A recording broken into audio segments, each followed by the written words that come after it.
Pampa Debates. Oferecimento GBOX Previdência e Seguro de Pessoas. A proteção certa para a sua família. Unimed Porto Alegre. Cuidar de você. Esse é o plano. Biscoitos Zezé. Carinho que vem de família. Banrisac Digital. Dinheiro na mão, sem cartão. E Sescope RS. Cooperativismo. A grande força do Rio Grande. Estamos iniciando mais um Pampa Debates. Pampa Debates que hoje traz um cast de estrelas. Homens públicos aqui presentes, a começar por Idemir Sequim, nosso vereador de Porto Alegre. Mais humilde de todos. Que votou pelo calote da prefeitura. Já estou dizendo isso porque o Cassete já levou a bronca dele aqui, né? Não, eu acho que tem que levar. Na realidade, uma prefeitura que está quebrada, segundo o prefeito, ele quis fazer um parcelamento de 60 meses. Nós conseguimos fazer uma emenda reduzindo isso, porque não era possível fazer parcelar para terminar depois do governo dele. Ele mesmo disse que não poderia fazer isso, por Fortunati. Então, nós seguimos aquilo que foi dito. Mas eu acredito que a prefeitura vai começar a pagar antes desses prazos que ele pediu. Quer dizer, tem uma carência e mais os... Vai a 30 meses. A tal da carência é terrível. Ontem o Nestor Rain disse aqui no programa que não adianta, não tem dinheiro. Vai chegar no poste e vai dizer, me dá leite, poste não dá leite.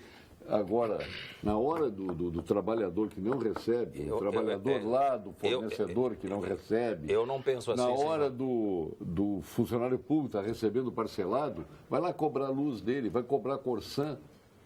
E será que ele é poste também? E assim vão considerar? Não considera. As pessoas estão sem emprego, muitas pessoas. As empresas que não recebem da prefeitura ou de qualquer cliente não recebe, não consegue pagar o seu funcionário. O seu funcionário não consegue pagar o armazém. O armazém não consegue pagar o fornecedor. O Zezé, que compra muito, os supermercados que não conseguem pagar lá. É um processo destrutivo. Uma cadeia construtiva se cria um processo destrutivo. Fica o inverso. É um ciclo destrutivo. Secretário Estadual da Educação, nosso querido amigo Ronaldo Krumenauer. Prazer tê-lo aqui. Igualmente. Uma satisfação estar aqui nesse novo e grande desafio. Meu primeiro desafio público, não com o público, que eu já trabalho há pelo menos 20 anos, mas dentro, digamos assim, da cadeia pública, como referiste há pouco, da cadeia produtiva para o bem ou para o mal, né? Agora, esse grande desafio. Agora, o senhor está ocupando a secretaria quando ela perde a primazia. A gente passou 40 anos ouvindo dizer que tudo começa na educação, tudo começa, e com razão as pessoas dizem isso. Só que esse começo nunca começou, né? A gente está sempre protelando. É o horizonte que está lá. Nós chegamos lá, não, é no próximo horizonte, está me lembrando até do Alfredo Zitarrosa, que dizia que o pai dele dizia para ele, não, um novo horizonte virá. E aí veio o novo horizonte, tudo está igual ou pior. Né? Agora, o senhor perdeu a primazia para o Schirmer, né? Porque agora a segurança, a primazia, tudo para a segurança. Tá? Os policiais têm aumento, não só de salário, mas também de quantidade. A qualidade está sendo aprimorada. Quer dizer, existe realmente uma necessidade que hoje é a primeira em relação à própria educação. No presente, sim, mas no médio e longo prazo, a educação continua sendo a área mais importante de todas, né? E esse é o foco que a gente precisa dar, até porque os nossos alunos, né, precisarão ter educação, porque senão nós vamos ter essa cadeia produtiva ou improdutiva. Se não tem segurança, não consegue nem chegar na escola e nem ter paz na escola para estudar. Mas esses problemas estão sendo atacados e terão que ser resolvidos o mais breve possível. E segurança, assim como saúde também, junto com a educação, continuam sendo as três áreas mais importantes para qualquer país, para qualquer estado, para qualquer município. São os pilares. Sem dúvida. Não, foi consequência de passar a prioridade para a segurança da educação, foi a consequência de não ter se cuidado nos últimos anos, de vários governos, não ter se cuidado da educação. Alguns erros danados que se fizeram no currículo escolar, outros querendo ensinar, como é o caso nas escolas dos acampamentos, que acabaram... Não, colocando sexo na educação. Não, gênero, essas coisas todas, quando as crianças sabem dizer 2 mais 2, quantos são? Barbaridade. Doutor Sérgio Arnaud. Pois é, a Sempre consequência... a gente faz um preâmbulo. Isso. O senhor é presidente do Sindicato Pois dos não. Servidores do Rio Grande do Sul. Da Eu nem sabia que o Federação. senhor é Augusto. Federação. Agora, Federação, perdão. Exato. Da Federação dos Sindicatos. Exatamente. Eu nem sabia que o senhor é Augusto, Sérgio Augusto. É, Augusto César. Augusto César. É. Prazer Mas, tê-lo aqui conosco. Prazer é todo nosso. Nosso abraço a todos aqui na mesa. Mas apenas para continuar no assunto, eu diria que hoje nós estamos sofrendo na segurança a consequência de não ter educação, de não ter tido educação. E a segurança sozinha não vai conseguir resolver o problema. Se não investirem igualmente e massivamente na educação, não vai adiantar, não vai ter presídio Quem é que suficiente nesse dizia, país. pois é, quem é que dizia que deixar de investir na escola hoje é ter que investir em presídios amanhã? Está mais do que comprovado. Já chegamos lá. A população... Hein? Paulo Freire. Paulo Freire. Paulo Freire. População carcerária do Rio Grande do Sul mais do que triplicou nos últimos 10 anos. Isso é E com realmente... potencial em liberdade que dobraria esse número. Dobraria. Exatamente. E aí o que acontece? Como continua a educação patinando, não há presídio suficiente. Inclusive agora vão ter que investir mais alguns lá em Brasília, que está faltando, parece que vão ter que ampliar um pouquinho. Está faltando tornozeleira eletrônica. No Rio de Janeiro já não tem há muito tempo. Né? Brasília vai começar Mas a o faltar. Supremo está largando alguns. O Supremo está largando já. Não, mas agora tem que mandar buscar o tornozeleiro ou levar o... Em Goiás. O Rodrigo Rocha Loures para ser grampeado lá. Alguns dizem que ele foi cortar o cabelo lá. Não, mas não está fácil. Com referência à sua expectativa da contribuição sindical. Essa é uma questão muito séria, Paulo. Não, ela é extremamente séria. Ela é extremamente As implicações disso a gente não está percebendo, mas ela é muito séria. Eu diria o seguinte, não existe nenhum sistema sindical se não houver fonte de financiamento. E a fonte de financiamento da contribuição sindical, ela é a mais transparente possível. Porque os recursos, uma parte deles, inclusive, vão para o governo. 10% de tudo se arrecada vai para o Fundo de Amparo ao Trabalhador. E isso é irrenunciável, porque isso é verba é um fomentador de corrupção. Bom, é o Fundo de Amparo ao Trabalhador, se mexer... nesse abelheiro... Exatamente. Pois bem, e também porque a instituição sindical, ela está prevista na Constituição. Ela faz parte do equilíbrio de poderes que existe no país. Assim como a imprensa é um poder, embora não esteja determinado na Constituição, a organização sindical é um dos pilares, assim como os poderes executivo, legislativo e judiciário. Se você tira a fonte de financiamento disso, de custeio disso, praticamente vai ficar capenga. E isso não vai atingir apenas as organizações dos trabalhadores, vai atingir também as organizações dos empregadores.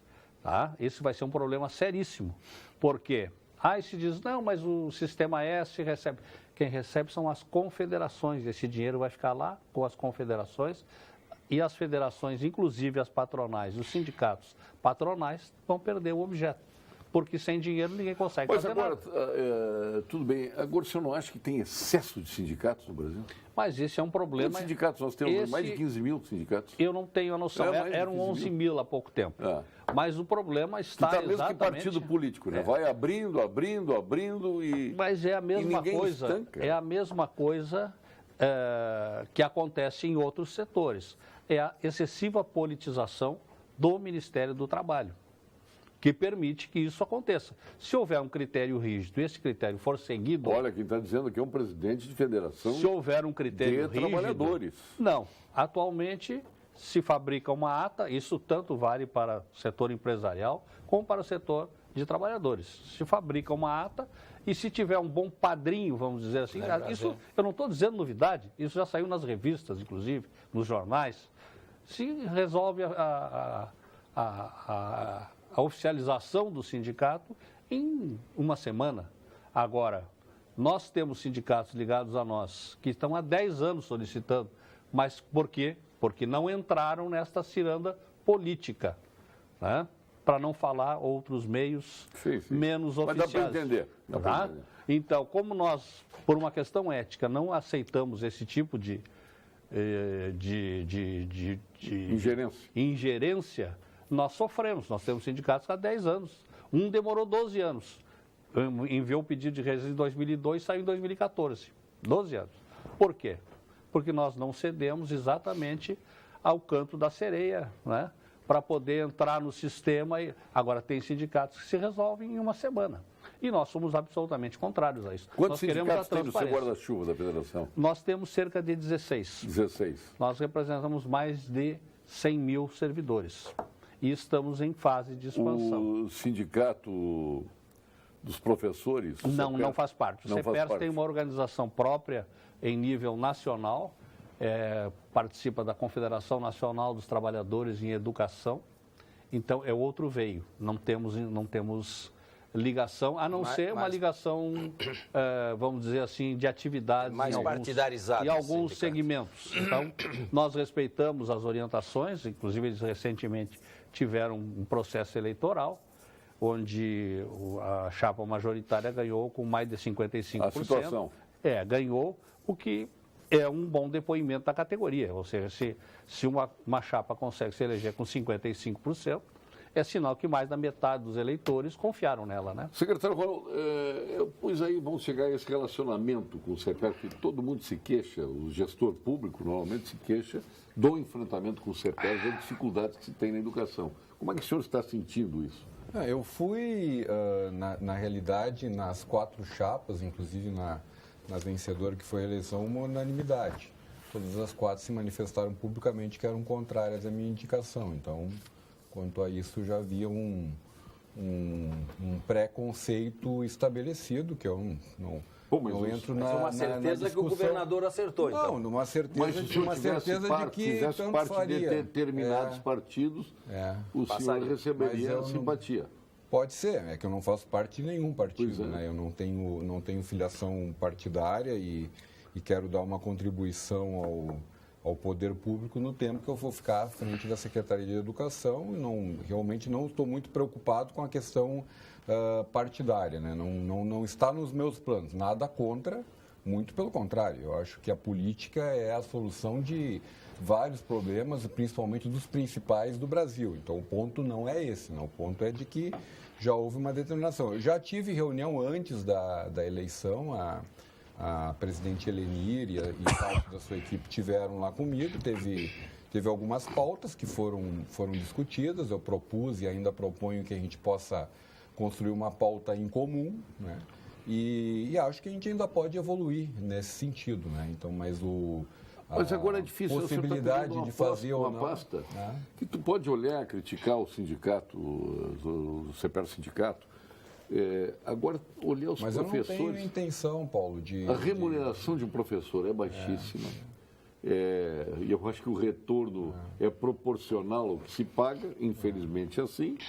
Né? E pior de tudo, que os professores do Estado começam a olhar os professores do município, que recebem quanto? 3 vezes mais? Mas aí tem algumas questões que eu acho que é importante se colocar, que às vezes não fica muito claro, principalmente nesse debate dos últimos 30 anos que a educação vem perdendo espaço no Brasil inteiro, no Rio Grande do Sul também, eu digo espaço em termos de resultado. Todas as reformas no ensino foram prejudiciais ao próprio ensino. Não, pois é, mas aí tem algumas questões que eu acho que é importante ser colocado, né? Primeiro, essa questão da remuneração. Eu realmente acho que isso é algo que tem que ser resolvido, né? Agora, quando a gente pega os indicadores de resultado da Prefeitura Municipal de Porto Alegre, escolas municipais do município de Porto Alegre, escolas estaduais do município de Porto Alegre, as escolas estaduais têm um melhor resultado que as escolas municipais, né? Então, o resultado é melhor? Sim, o IDEB é melhor das escolas estaduais do que das escolas municipais, historicamente, né? Então, o fato de ter uma melhor remuneração, só isto não significa que automaticamente nós teremos uma melhora de ensino. Melhor qualidade. Inclusive, melhor do ensino, melhor qualidade. Muito embora as escolas públicas estaduais, elas estão localizadas em ambientes melhores. Sim, são 255 e 97 municipais, né? Então, a base de comparação ela é bem consistente, né? E não são todas as 257 escolas estaduais do município de Porto Alegre que estão em lugares melhores. Tem algumas, inclusive, no mesmo bairro, que as escolas estaduais têm um resultado melhor que as municipal. Eu estou querendo o senhor estar aqui para esclarecer. Não, isso é fato, isso é fato, isso não é. Isso é fato, isso eu já acompanhava, não é? E até é bom hoje, saber, né? Então, assim, não é não achar que o professor tem que ser melhor remunerado, que eu realmente acho que sim, e essas coisas precisam ser resolvidas em algum momento da história. Todo mundo tem que ser melhor remunerado. Não, perfeito. Então, o ponto não é esse. O ponto é, não vamos acreditar, como nos últimos 30 anos tem se falado muito, de que só isto, magicamente, se acontecesse, fosse resolver. Não vai. Segundo ponto, a gente realmente, eu imagino que a gente precisa investir mais na educação no Brasil de modo geral.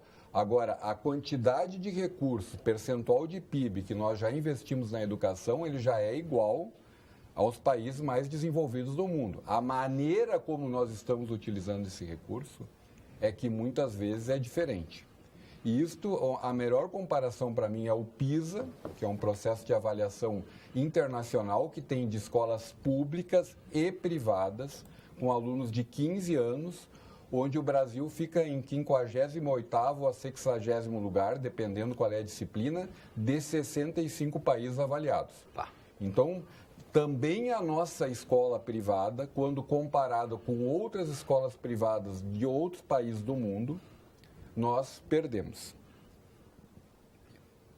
Então, não é só uma questão da escola pública, é uma questão da educação de um modo geral. Está falando do senhor aí, porque o senhor é secretário de Educação do Estado do Rio Grande do Sul. Então, o senhor não é só secretário das escolas públicas, o senhor é secretário de todas as escolas. Não, perfeito, mas eu estou fazendo análise assim, do ponto de vista maior da educação, e são coisas que eu já tenho... E trazendo números consistentes. Perfeito, entendeu? Então, assim, não é a pauta isolada de achar que é uma coisa só, outra coisa só, nós não vamos resolver. Então, não é só uma questão de investimento, não é só uma questão de melhora da remuneração, que eu realmente acho que precisa ser melhorada. Mas tem outras pautas. E quando a gente discute educação no Rio Grande do Sul, aí foi uma surpresa muito grande que eu tive nos meus primeiros dias. Eu estou há 2 meses à frente da Secretaria Estadual de Educação, mas nos primeiros dias, a surpresa de educadores, de diretores de escola do interior, e mesmo de outros, de deputados, de prefeitos que vieram me visitar, quando eu falava do aluno.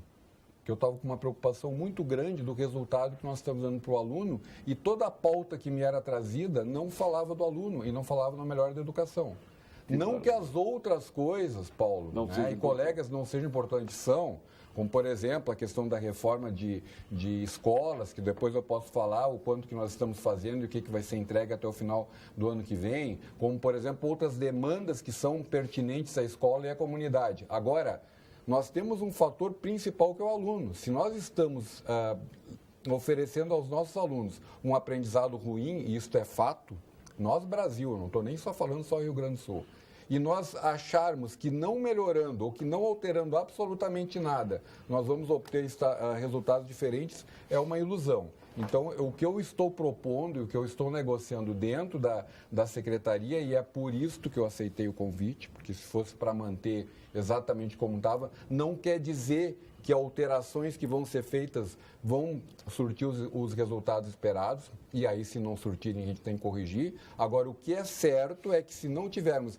absolutamente nada de diferente, a gente já sabe o que vai dar. Parabéns ao Sérgio Arnaud, lutador incansável pelos direitos dos servidores públicos do Executivo, Antônio Martins, de Porto Alegre.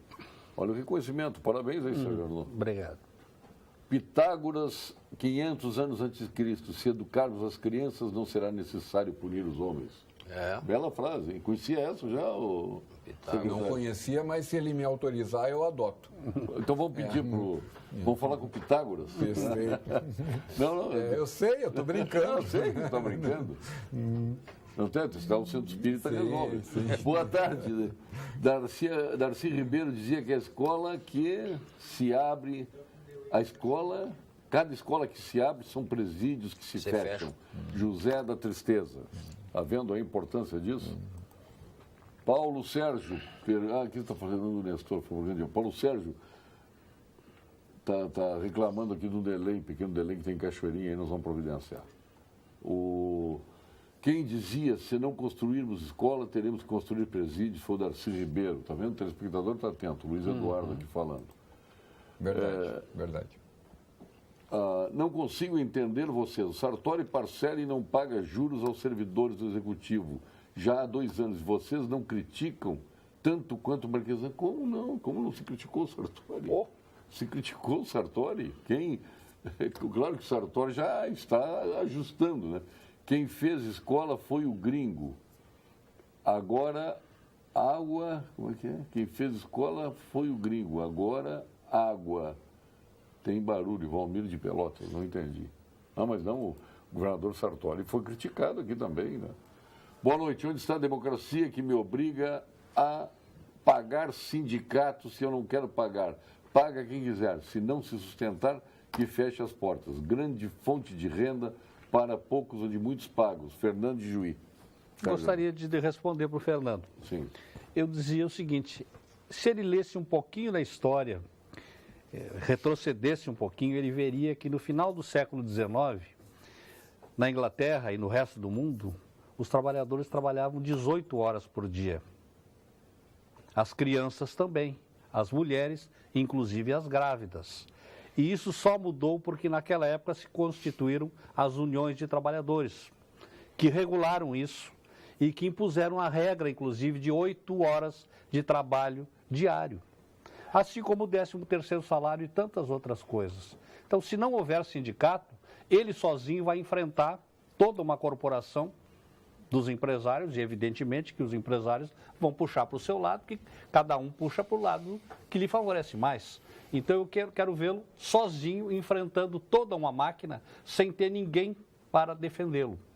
Então, se existem distorções, e existem em todas as profissões, em todos os segmentos, em todas as instâncias da vida, desde o médico, advogado, jornalista, também existem distorções no sindicato. Agora, eu gostaria de que ele olhasse um pouquinho na história e verificasse o que havia antes da estrutura sindical e o que foi conquistado depois. Inclusive, a questão do seu próprio segurança no emprego, seu 13º salário, seu fundo de garantia, tudo isso foi fruto de conquista de alguém. Não foi escrito por livre e espontânea vontade de alguém dizer assim, agora eu vou beneficiar todo mundo aí, vou fazer isso. Não, houve uma luta por trás disso. E é isso que a gente quer chamar a atenção. Eu quero lembrar ao Fernando, antes de tu falares, Idenir, eu fui gerente de banco lá na década de 70, do Unibanco. Passei 13 anos lá na minha vida. E naquela época o gerente continua representando o banqueiro. Né? Claro. É o banqueiro dentro da agência bancária. Sem dúvida. Mas a gente ficava no outro. Comigo ninguém nunca entrou em greve. Não é porque as pessoas gostavam pela maneira como fazia o pessoal receber comissão, nunca recebi um prêmio, sempre dividia o meu, então não tinha problema com greve. Eu enfrentei o Olívio, que ia lá e acorrentava a porta da minha agência bancária, mas no fundo eu torcia para o sindicato vencer a guerra. Né? Então essa é a importância. Ver que eu representava o banqueiro e torcia para o meu sindicato que eu pagava. Sim. Religiosamente com prazer. Você tocou muito Hoje bem. Eu pago 2 sindicatos, eu pago o SENGE. Sim. Você tocou muito bem no problema dos bancos. O que eu acho que... como é que foi o nome que criticou? Fernando. O Fernando. Olha, está ligando o Gerson aqui, nós estamos no ar, viu? O Gerson Unimed. Eu quero dar um abraço do Gerson, que está de aniversário hoje, estou fazendo aqui pessoalmente. Está o Gerson da Unimed, Gerson Silva, o desembargador federal Fábio Bittencourt da Rosa, o desembargador Marco Antônio Ribeiro de Oliveira, o desembargador Alfredo Foster, o João Firme de Oliveira, nosso presidente da LAP, hein?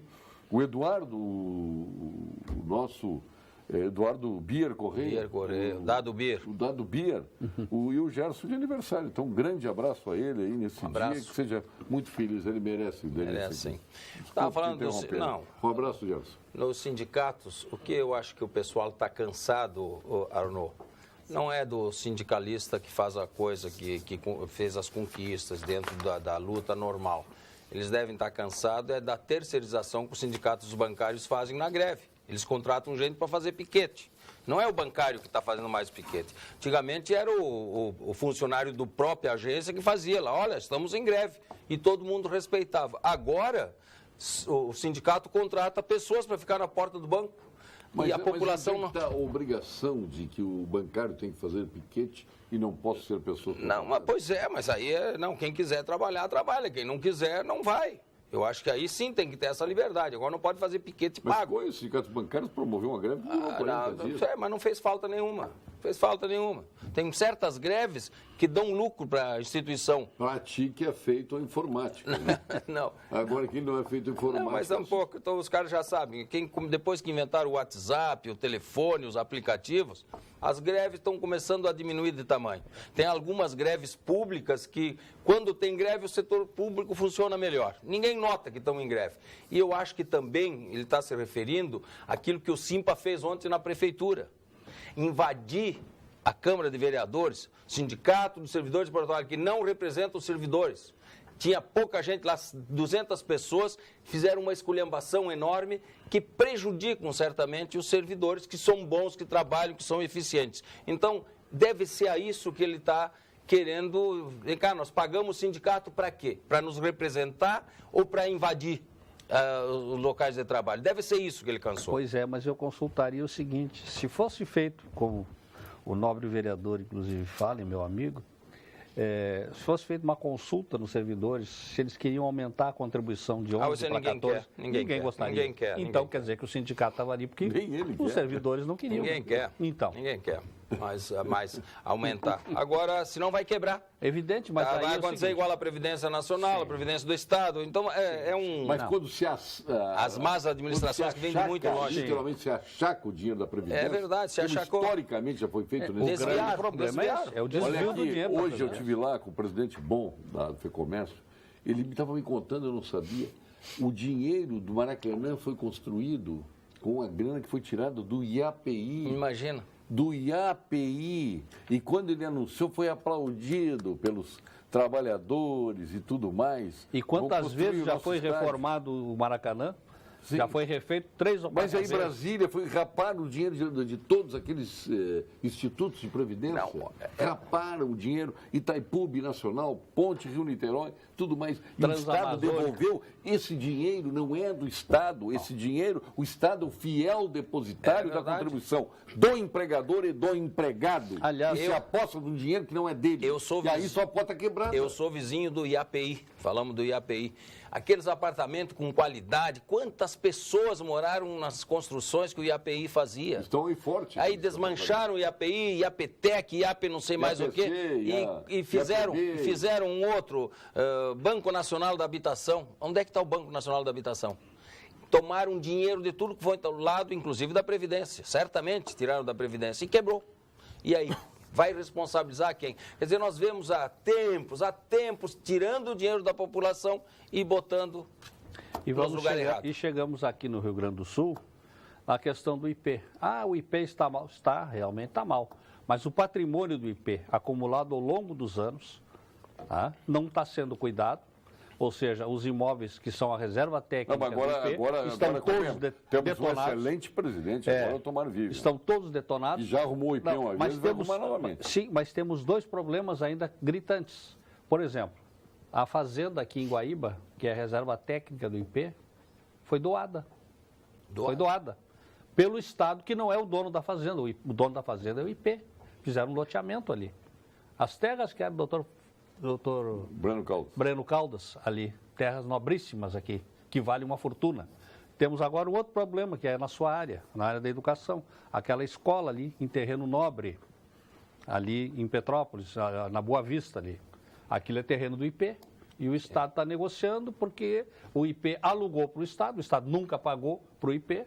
Quer dizer, então o IP não pode ter dinheiro mesmo. Aí a crise tem que aumentar a contribuição. Posso dar um esclarecimento sobre isso? Pois não. Permite. Primeiro o seguinte, que o IP nunca alugou para o Estado. Ele cedeu o uso do terreno para construir uma escola em ensino, que de fato acontece. Pois é. Segundo ponto, não foi... Bom, foi uma decisão em algum momento. O senhor disse que o Estado não pagou, não. Não, mas tinha uma retribuição, sim. Tinha uma retribuição que não foi paga. Tem uma cedência que foi dada. Segundo, foi feito um acordo que não foi cumprido.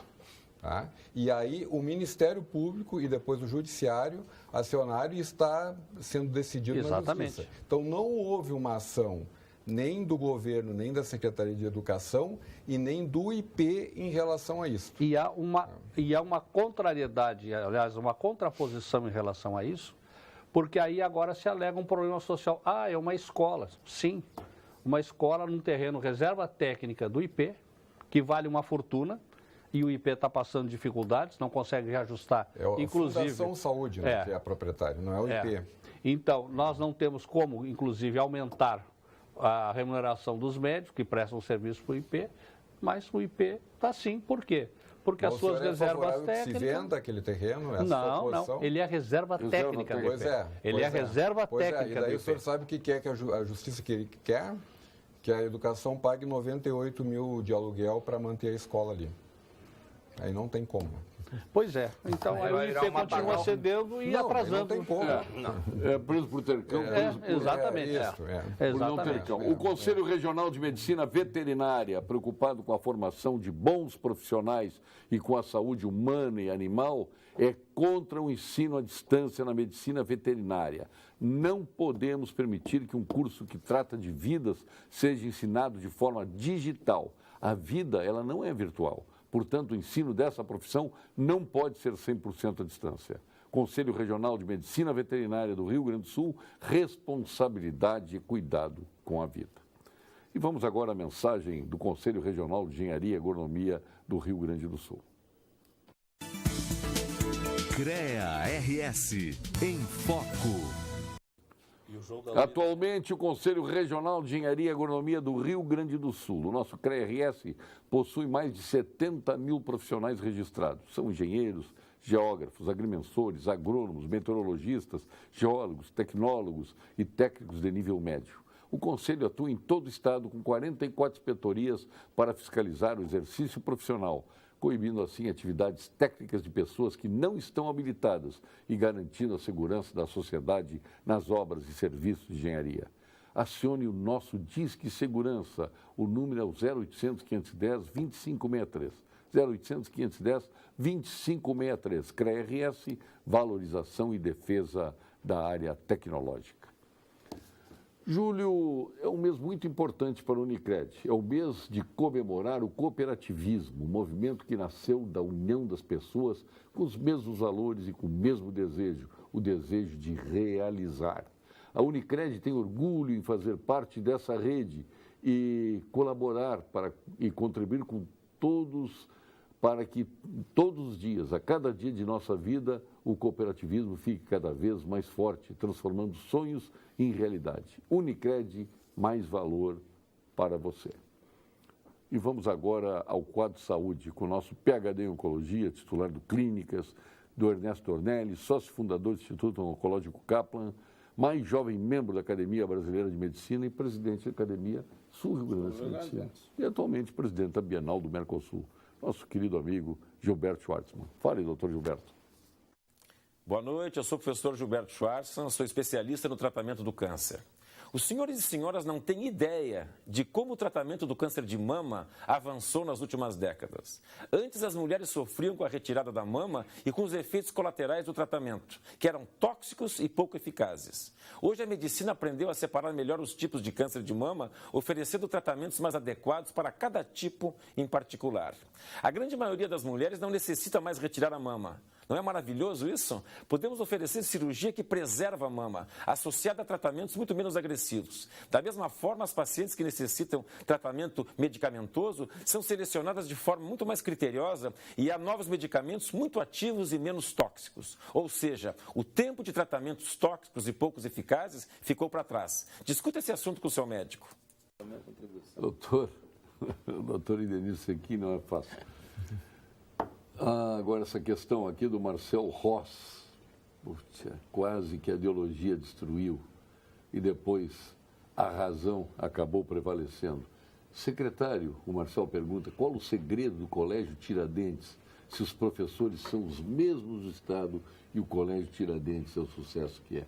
Eu tenho a resposta, mas o senhor tem que dar. Para começar, a disciplina militar que lá dentro é utilizada, primeiro ponto. Então, tem várias coisas aí que não foram perdidas, que não foi perdida ao longo do tempo no Colégio Tiradentes e que, infelizmente, nos outros foram perdidos. E também tem uma questão lá que é alunos escolhidos e professores escolhidos, né? Então, tem um um quadro de professores, um quadro de alunos que não tem sua história voltada à disciplina, voltada a um conceito Onde de tem família. disciplina, tem ordem e progresso, que está na bandeira do Brasil. Pois é. Onde não tem desordem e retrocesso. A explicação é muito em cima disso, e também tem um conceito de escolas militares e tanto do Exército quanto da Polícia Militar que é adotado no Brasil inteiro e que as nossas aqui também estão aí, né? Exatamente, né? Então são escolas que têm ótimos resultados realmente. Eu acho que tem o que disse o secretário, você convergiu, que a disciplina todos nós concordamos, mas teve um fator fundamental que acabou com a educação. Tanto é que no governo Lívio tentaram fechar o Colégio Tiradentes. Sim, eu dou nome aos bois.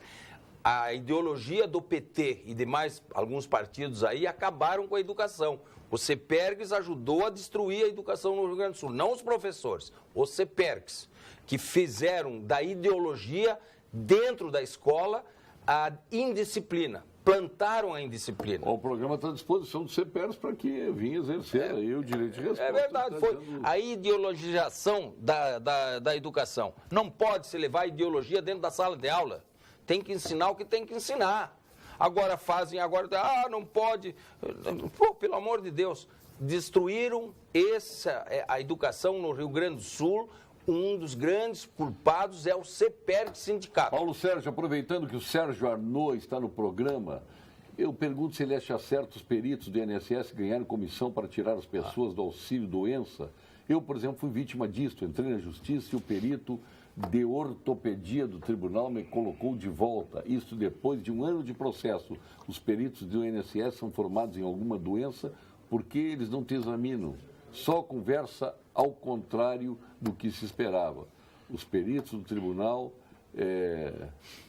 têm cometido injustiça. Quero deixar um grande abraço para o nosso vereador Ibenir Sequim. Obviamente que... O Armando Machado. Obviamente, Armando, isso aí nós não temos a mínima...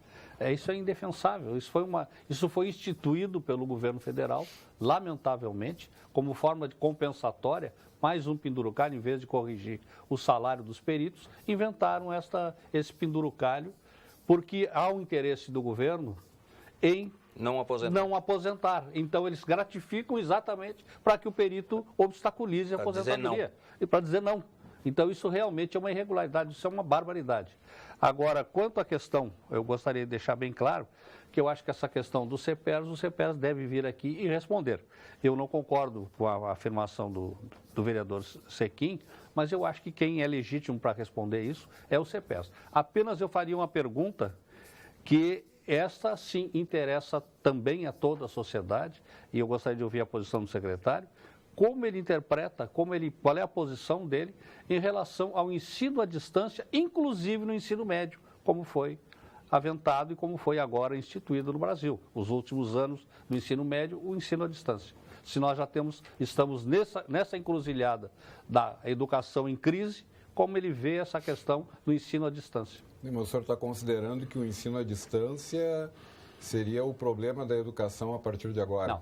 Não seria, mas vai agravar o problema da educação. Esse é um ponto de partida que eu acho importante, né? Eu tenho ouvido algumas análises, isso é uma coisa que eu acho muito preocupante, que parece que as medidas que vão ser tomadas a partir de agora é que vão levar a piorar a educação, quando nós temos resultados péssimos na educação. Então, as medidas que nós tomamos até agora não foram suficientes para a gente manter um bom nível de educação. Sim, mas o senhor acha que com o ensino à distância vai melhorar? Não, eu não acho que com o ensino à distância vai melhorar. Agora, achar que como tá bom, também não tem como, né? E também tem uma outra questão importante nesse aspecto, né? As mudanças do ensino médio, elas estão começando a ser discutidas. Elas ainda não foram regularizadas no governo federal e depois, no ano que vem, muito provavelmente entrando 19, só sendo implementado em 2020, inclusive com as sugestões do Conselho Estadual de Educação e com as outras instituições, inclusive de secretarias municipais e do Estado, é que vão ser feitas essas alterações. Eu acho que o ensino à distância é uma boa alternativa quando não se tem a opção do ensino presencial. né? Então, analisar isso genericamente eu não acho que seja correto. Acho que essas questões têm que ser analisadas, porque nós temos bons exemplos aqui, Paulo Sérgio. Eu vou dar um exemplo do Sistema S, do SENAC do Rio Grande do Sul, que todo o ensino à distância dos SENACs do Brasil, e são 300 pontos, ele é gerado a partir do Rio Grande do Sul, inclusive para o Japão. E é um ensino de ótima qualidade, educação profissional oferecida pelo SENAC. Então, generalizar o ensino... na África do Sul, praticamente tudo. Generalizar o ensino à distância como sendo bom ou ruim, eu acho aberto demais isso, né? Teria que ser analisado caso a caso. Até porque é jovem no Brasil. Exato, a maior experiência na África do Sul. Incipiente aqui. A força-tarefa da Operação Lava Jato foi extinta hoje. Está dizendo aqui o José da Silva, lá de Uruguaiana. Será que nenhum brasileiro vai se revoltar e exigir que esta força-tarefa continue? Não, ela continua. Não, continua, eu acho que... Ou o hino estará certo, deitado eternamente, em berço esplêndido? Espero que aqui não no Rio do Sul, sirvam nossas façanhas. No Brasil, é deitado eternamente em berço esplêndido. Para esclarecer... É o seguinte, essa notícia realmente procede porque acabei de ouvir quando vindo para cá. Sim, é isso que eu quero dizer. Eu acabei de ouvir no rádio, é o seguinte, não existe mais, acabaram especificamente com a força. Eles vão ser chamados conforme a necessidade, ou seja, não há mais aquela força definida para tocar os processos. Até com a alegação é que não há mais recurso da Polícia Federal, então cortaram o recurso, não tem como manter, então é isso aí. Mas já cortaram de propósito, que maravilha. Em Curitiba ou em Brasília? Não, força-tarefa da Polícia Federal. Da Polícia Federal, que atua no Brasil inteiro. Mas parabéns, estão conseguindo. Parabéns, olha, vou te contar. Que pilantragem. Que loucura. Sem comentários. Que loucura. Aliás, esses meninos aí entre aspas, sem homofobia, até porque eles disseram que era brincadeira, né? Do gaúcho de Passo Fundo. Isso. Aquele vídeo que vazou, até a entrevista que o rapaz deu, o presidente lá. Isso aí são só ilações, não é nada daquilo. Lava Jato ilação. Ilação. Na Lava Jato também é tudo ilação. Não tem nada, não dá para acusar eles de nada, é tudo ilação. A gravação não serve mais de prova, nada. Mala com 500 mil, aquilo ali era dinheiro de papel, não era dinheiro de verdade. Já devolveu. Os 2 milhões que estavam pedindo pelo telefone para o criminoso, engraçado, eu tenho um amigo que é criminoso e peço 2 milhões para ele, eu não sei que ele é criminoso. E o mesmo cara que disse isso, disse que deu 150 milhões de dólares para o Lula e para a Dilma, mas também não falam nada. Tudo ilação. É ilação. Tudo ilação. É tudo ilação. Mas eu quero fazer uma homenagem, Paulo Sérgio, no meio que nós estamos falando de tudo isso, a um funcionário público, se tu me permite, ao doutor Clodoaldo Penijo, o doutor Bolo, que se aposentou depois de 37 anos no presídio, trabalhando como médico no presídio central e do pronto-socorro. Acho que quando se fala, tem muita gente falando mal de funcionário público. Eu não falo mal dos funcionários públicos. Eu é daqueles que usam subterfúgios para não trabalhar. A grande maioria são parecidos com o doutor Bolo. 37 anos no presídio central como médico, enfrentando tudo que é tipo de bandido, mas ele dizia uma frase: quando eu chego na frente de eu não sei o que, eu não devo perguntar para ele o que ele fez, qual é o crime. Eu vejo uma pessoa humana. Pode ser que atrás dele tem um pai, tem uma mãe. Então, ele foi um grande médico do presídio e um grande médico do pronto-socorro municipal. Então, eu queria daqui dar o meu abraço ao doutor Clodoaldo Penijo, ao doutor Bolo, amigo da cidade. Ganhou, cidadão de Porto Alegre, ganhou a medalha Farroupilha, merecida. Cumprimentos ao doutor Bolo. Bom, parabéns, doutor Bolo, realmente. Funcionário público. Quem é que vai mais lamentar isso são os próprios presidiários. Eu acho que sim, porque ele tratava... Extremamente respeitado dentro do presídio, onde é difícil conseguir. Não, e ele fazia mais. Ele, às vezes, na fila de quem ia visitar os presos, ele ajudava. Porque tem pessoas doentes que vão visitar os seus presos. E ele ajudava eles. Me lembrando da minha mãe, que era radiologista, funcionária pública, às 5 horas da manhã. Ela trabalhou no centro de saúde aqui do Menino Deus. Trabalhou no Modelo, mas trabalhou também na Vila Jardim. 5 da manhã ela ia trabalhar. Provavelmente, e nunca faltou serviço por doença. Provavelmente foi colega da minha mãe, que também era atendente sanitária. Trabalhava aqui no Menino Deus, no posto. Deve ter sido. Deve ter sido contemporânea. Também a minha mãe levantava 5 horas da manhã para ir trabalhar. E Caxias, né? Não querem minha mãe me e lembra assim uma pessoa... como, por exemplo, eu quero Bom, o nome da minha homenagear- mãe agora é Helga, o nome de solteira, Helga. Herbstreit Boijink. Né? Só para ti depois. Perfeito. E eu quero também dizer o seguinte, apesar de todas as dificuldades, parcelamento de salário, essas coisas todas, nós temos exemplos edificantes, como o colega policial que foi morto aqui na beira de Porto Alegre, que a esposa também é policial, estava junto e que vai continuar na polícia, mesmo recebendo atrasado e parcelado, prestando seu serviço. E correndo risco de vida. E correndo risco de vida. Paulo Sérgio, tu não vai comentar sobre a bandeira na Câmara dos Vereadores? São sempre os mesmos. A Bandalheira, Baderno. Baderno. São sempre os mesmos. A invasão de prédios do centro, não se vê isso em outra capital. Se vê, sim. Porto Alegre está virando uma Caracas, o Júlio de Gravataí. A mesma ideologia dessas pessoas realmente é os mesmos de Caracas. Grande mídia noticia o fim do grupo de apoio à Lava Jato, composto de 4 delegados. Aos poucos irão desmanchando a Lava Jato e as panelas, antes tão barulhentas, continuam em silêncio. Aqueles que foram para o parque, aí eram os coxinhas contra os mortadela, era aquela coisa toda. Eu bati a minha panela. Vocês batam as de vocês. Não quer que eu vá bater a panela de vocês também? Mas tu não batia por corrupção, tu batia por ideologia. Não, também por corrupção, não. Tu batia... Não, batia por corrupção. Batia por ideologia, isso aqui. Mas segundo... Se fosse por corrupção, tu estaria batendo até hoje. Eu cansei de bater a panela, agora que os outros batam. Ou será que não tem mais ninguém... Eu não bati a panela nunca, mas se fosse bater panela, eu bateria nos dois casos. Sim, mas será que os mortadela, como se chamam, eu não chamo de mortadela, não tem panela para bater? Tem que ter, né? Mas inventa outra, vamos bater outra coisa, o frigideira, alguma coisa. É uma vergonha esse país. Vamos bater a panela. É uma vergonha. Ficar reclamando, querem que os coxinhas do Paicão vá bater a panela dos vermelhos. Ou vice-versa. Não tem, isso não existe. Vergonha. Uma vergonha.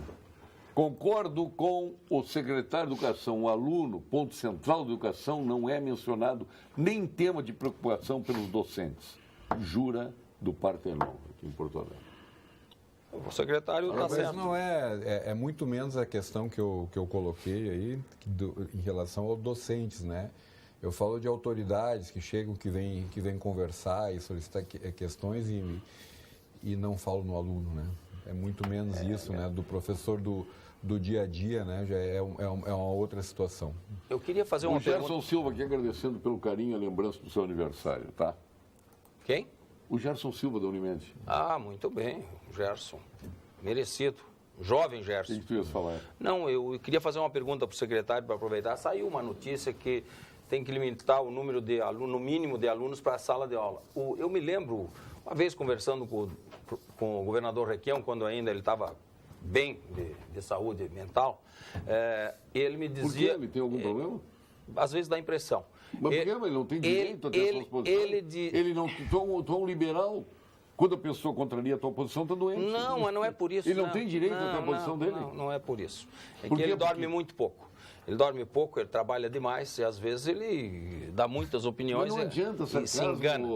Tu está contra, tu está chamando ele de doente porque ele tem posição. Deixa eu fazer a pergunta para o professor, que é o nosso secretário. Eu estava falando do Requião porque ele disse que no Paraná, desde a primeira gestão dele, ele limitou o mínimo de aluno por sala de aula, era 19.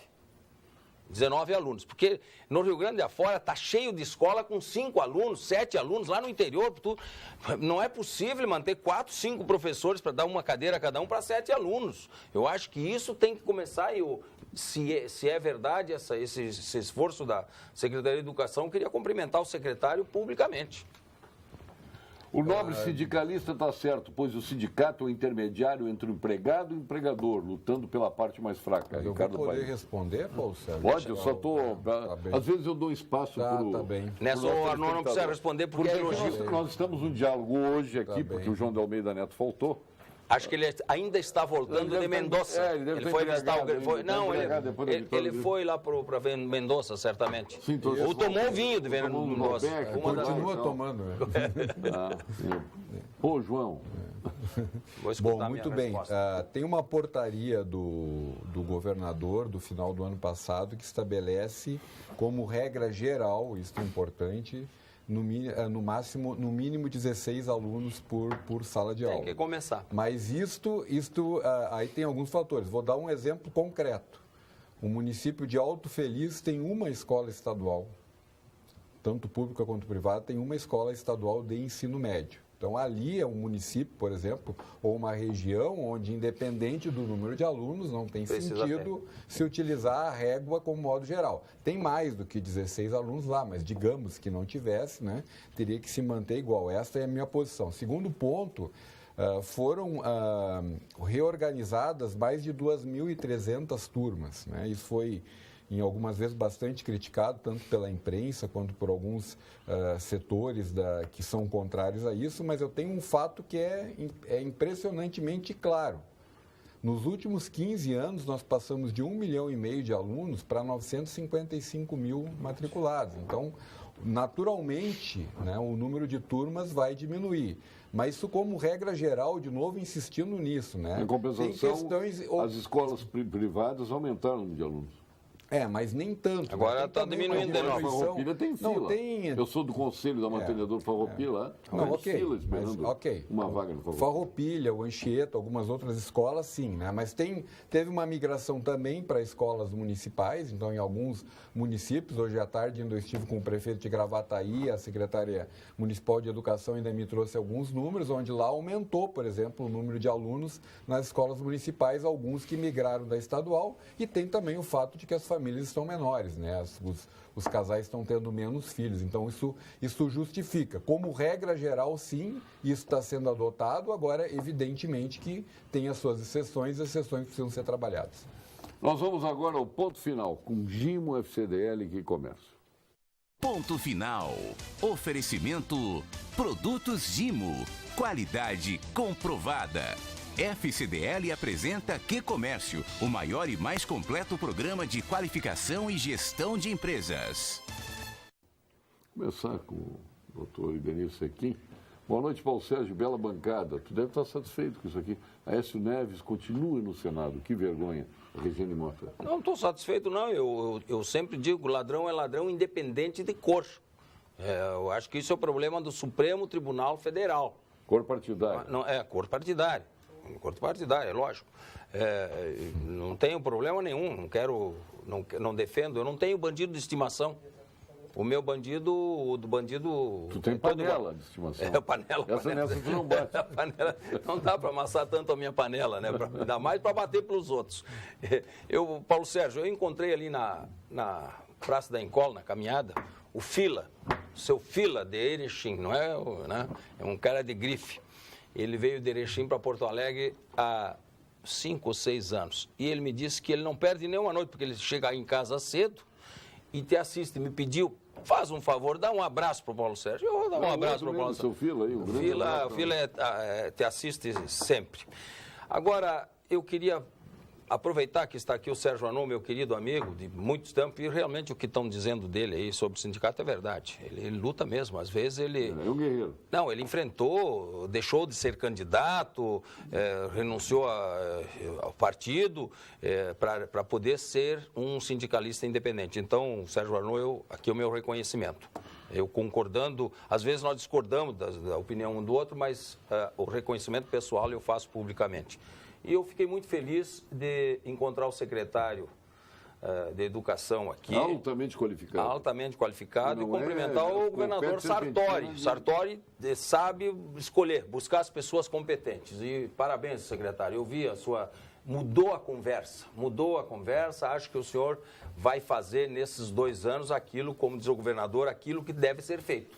Deve ser feito. O senhor não tem filiação partidária, é um homem da sociedade, da agenda do futuro, da agenda 2020. Então, meus cumprimentos. Eu acho que o Rio Grande e todas as instituições públicas precisam de homens que venham da iniciativa privada com a mente aberta para ajudar, para fazer acontecer. Eu tenho certeza que se nós pegarmos junto, não dá para só porque o professor público... Não, o professor público é bem preparado, sim, mas precisamos ajudar as escolas, ajudar os professores e principalmente apoiar o secretário. Secretário Ronald Krumenauer, nosso secretário de Estado de Educação, é uma senhora aqui para juntar o seu ponto final. Gostaria de saber quando vão pagar o piso dos professores, que é lei, e aquele que fez a lei mandou implementar, mas quando foi governar, sonegou. Isto não é desculpa para o governador atual não pagar, é obrigação do Estado dar o mínimo de educação, saúde e segurança. Não fazer é crime de responsabilidade. Humberto. Isso é muito simples, né? Dentro do plano de carreira atual, nem este governador, nem o passado que pagou e nem os futuros pagarão. O passado que disse que ia pagar. Esse é um ponto, do ponto de vista daquilo que estão estabelecido no plano de carreira. Agora, do ponto de vista prático, que é o dinheiro que entra no bolso, nenhum professor de 40 horas ganha menos do que o piso. Isso é uma notícia contando importante. Penduricalhos, contando questões que são adicionais, nenhum, na prática, ganha menos do que o piso. E a modernização do plano de carreira do magistério é algo que nós temos que discutir na sociedade, não só com os professores da sociedade como modo geral, que é um plano de 1974, que nunca foi alterado. Então, é um longo tempo, o mundo mudou muito depois disso e isso precisa entrar na pauta e entrará em breve. Esse é o ponto final. Esse é o meu ponto final. Respondendo ao querido amigo Paulo Sérgio, parabéns pela bancada. Como sindicalista rural desde 84, concordo com o vereador Sequim, o Antônio Bertaco. Quem faz greve tem que ser descontado. Lígia Carneiro. Sérgio Arnor, nosso presidente da FESERGS. Bom, eu quero agradecer a oportunidade da gente estar aqui dialogando. Sempre, né? A gente é um diálogo saudável e, acima de tudo, respeitoso, até porque cada um tem direito a ter e expressar as suas opiniões, concordemos ou não. Né? E, nesse sentido, eu quero manifestar a minha... que por diversas vezes nós concordamos, o Idenir, por exemplo, outras vezes discordamos, mas eu tenho a minha posição, ele tem a sua, assim como o senhor secretário tem a dele. Nós já nos conhecemos a longa data, eu mantenho as minhas, eu sou contra esta orientação política, que não é apenas estadual, mas é nacional, que visa se ver livre das atribuições fundamentais do Estado social que nós tínhamos antes. O estado de bem-estar social, ou seja, acabando com a saúde pública, educação pública e segurança pública, com a visão de que isso deve ser colocado à disposição da exploração da iniciativa privada. E nós entendemos que essas não. Essas são atribuições específicas e constitucionais do Estado. Muito obrigado. Se a UNE e os CEPERS não se ideologizassem, os estudantes não seriam usados como massa de manobra e a educação seria de melhor nível. Está dizendo Marcelo Portes de Canoas. É que eu não entendi essa colocação do Sérgio, onde está escrito, onde é que foi dito que a educação pública está sendo privatizada. Se o nobre secretário não reparou, no projeto de lei que passou em Brasília, da terceirização, se permite a terceirização até da atividade fim. O senhor está falando no governo federal. Não, mas isto vai ser aplicado nacionalmente. Vai ser aplicado nacionalmente e, inclusive, nós temos uma outra questão que poderíamos discutir num outro programa, que se chama TISA, Tratado Internacional sobre Comércio de Serviços. Ou seja, a abertura exatamente do comércio de serviços para o mercado internacional. Eu entendi mal, pensei que o senhor estava falando do governo. E na segurança também. Na segurança, o governador Sartori anunciou agora concurso para 6 mil pessoas. Se quisesse terceirizar, não teria feito concurso. Boa noite, Paulo Sérgio. O secretário Ronald disse que é seu primeiro trabalho na política, porém já está com o discurso político afinado. Ele falou que os investimentos estão iguais a países do primeiro mundo. Pode até ser, mas não o que estamos vendo por aí. Várias escolas de programas do governo federal inacabadas por todo o país, escolas estaduais em péssimo estado de conservação. Bom, isso é uma prova, só para terminar aqui, isso é uma prova que todo o dinheiro não é investido com qualidade. O professor motivado, com certeza, melhora a qualidade do ensino. Juliano, lá de Carazinho. 100 milhões entre 2016 e 2018 serão aplicados nas escolas para reformas.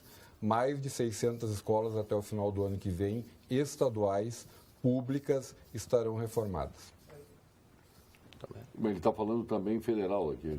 Não, ok, mas o percentual do PIB que o Brasil gasta em educação é semelhante aos países do primeiro mundo. Isso é fato. A maneira como nós utilizamos esse recurso é diferente, sim. Paulo Sérgio, estou lendo no Sul que a Polícia Federal confirma o fim dos trabalhos Lava Jato em Curitiba. Significa isto? Acabou a Lava Jato. Ivo Costa de Horizontina. Será que não vamos mais ver o japonês chegando nas portas? Não, o japonês já está afastado, tu sabe disso. Não, voltou. Não voltou. Pergunta o seguinte, se o sindicato conseguisse uma boa reivindicação salarial, os não sócios que não contribuírem nada teriam direito aos benefícios conseguidos? Sérgio Mate, de Sapucaí do Sul. Eu gostaria de aproveitar essa deixa para dizer, exatamente, o sindicato representa toda a categoria. E estes, inclusive, que dizem que não querem contribuir para o sindicato, quando o sindicato obtém a reivindicação, seja o aumento do vale-refeição, seja o aumento do salário, eles também recebem. E aqueles que pagam para ele, que está em casa criticando, mas ele recebe o salário. Mas eu queria também, só para concluir, aqui mandar um abraço para o companheiro Varlim, lá de Osório, funcionário do DAER, preocupado com o sucateamento e a extinção do DAER, que está nos mandando um abraço aqui, que está assistindo ao vivo o programa lá em Osório. Falem, está valorizando o DAER. A gente está vendo aí, está valorizando. Está dizendo aqui o Quevedo, de Gravataí. Boa noite, Paulo Sérgio. A única greve que não dá prejuízo para o Estado é a greve dos aposentados. Aliás, os aposentados estão sendo assacados sempre. Tudo é contra os aposentados. Se aumenta o Bolsa Família num percentual, o dobro do que um aposentado. É brincadeira. A pessoa trabalha a vida inteira para receber um salário miserável. É sempre sacado. E o aposentado não sabe a força que tem. Este deveria ir para as ruas. É verdade. Este deveria ir para as ruas. Porque falta liderança. Não, sabe, eu reclamo sempre que eu venho aqui, o preço dos remédios, por exemplo, os aposentados precisam mais de remédio do que o jovem. E sabe o que acontece em Porto Alegre? Todas as grandes esquinas são alugadas por farmácias. Sabe quem é que paga esse aluguel caro?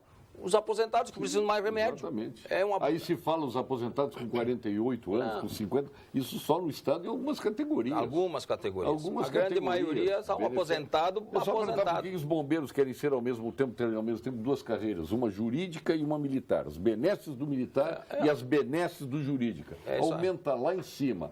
No Supremo, o salário do ministro, se equilibrar, cadeia vem igual ao desembargador.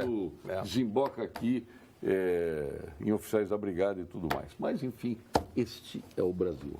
Obrigado, secretário Ronald, obrigado pela sua presença aqui. Venha sempre. Será um prazer. Ser craque. Será um prazer. E Denise Sequim, votou contra os fornecedores do Estado. Deixa eu te contar, do município. Eu não concordo, eu acho que eu votei a favor para poderem receber. Para poderem receber. Tá bom. Secretário, esse é do secretário, pode passar. Você é do secretário? Muito obrigado. Muito obrigado. Esse aqui é da secretária. Esse é jeton. Das secretárias do gabinete. Para quem tu vai dar esse aí? Lá para as secretárias do gabinete. Boa, bom destino. Então, um cara que pensa na tua equipe. Sérgio Arnaud, para tomar o teu... Muito obrigado. Aquele esquisinho, 21 anos, os minhões da Zezé, lá de Pelotas. Fique agora com as principais notícias da sua região. Lá, do Jornal da Pampa, é claro. Lá em Carazinho, lá em Santa Maria e aqui em Porto Alegre. Obrigado, boa noite.